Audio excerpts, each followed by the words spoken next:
పెను తుఫాన్లు వణికిస్తున్నాయి. పెద్ద టోర్నడోలు విరుచుకుపడుతున్నాయి.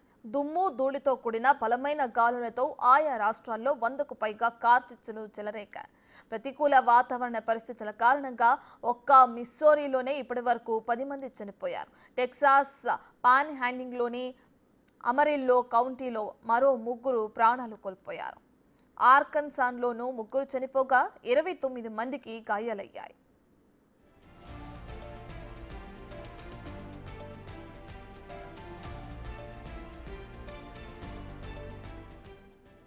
మరోవైపు చాలా బిల్డింగులు దెబ్బతిన్నాయి.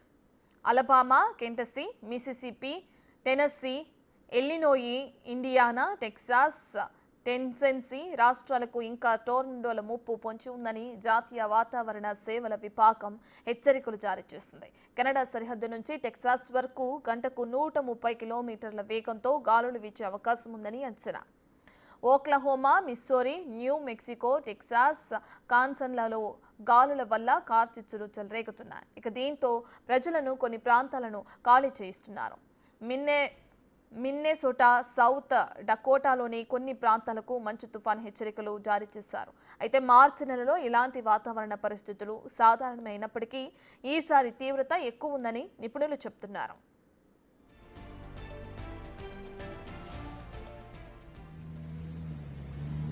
They just missed the pro, but it should hit it.